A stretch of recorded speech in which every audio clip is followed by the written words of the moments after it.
Mga igsuon, dugay rang miabot ang Ginoo. Dugay ra siyang minaog. Og ang timailhan or sign nga siya minaog na, dili katalagman.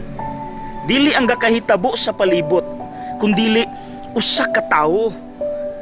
Akong basahon ang first reading diri sa ikalima nato kaadlaw sa simbang gabi. Busa ang Ginoo gayud muhatag kanimog timaan, sign, ug kini mao nga usa ka batan-ong dalaga manamkon ug muanak og usa ka lalaki ug nganlan siyag Emmanuel.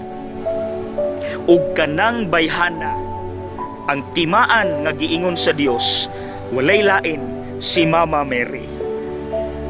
Pinaagi sa iyang pag-yes, bisan kabalo siya nga posible siyang patyon ug walay mutuo niya. Mitubag yun siya yes kay para ni nato. Kay pag-ingon gud niya yes, minaog ang langit, misulod sa iyang tiyan, sulod sa siyam ka bulan, pagkatawo mao'y naghatag kanatog hope, paglaom nga pag-abot sa mga problema dili ta mo surrender, tungod ani si Kristo ang langit nga mikanaog.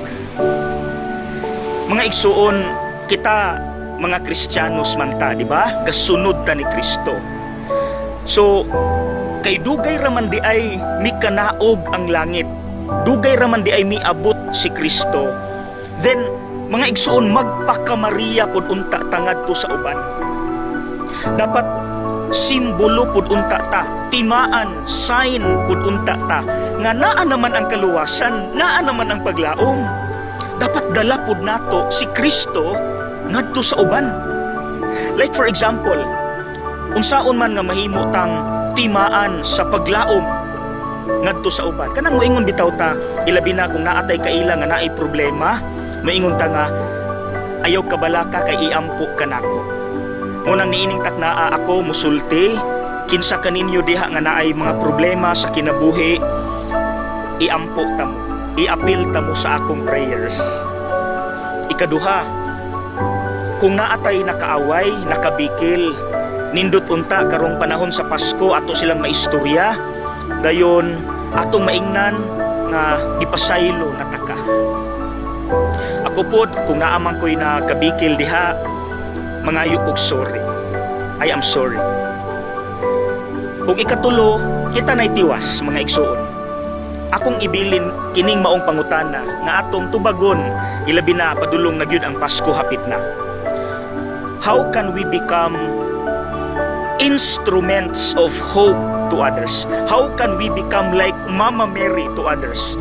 Nga nagdala kang Kristo, magdala kang Kristo ngadto sa uban, maghatag og paglaom, maghatag og kaluwasan, pasaylo, gugma, pag-atiman, pagsabot, pagpailob, everything about God. Unsaon ka, mga igsuon? Sige daw, kita'y tiwas. Unsaon ka ha, nga mamahimo tang instrumento sa paglaom? Unsaon ka nato pagdala si Kristo ngadto sa uban? Ato daw ng pamalandungan, mga igsuon ug tubagon, ilabi na niining panahon sa Pasko.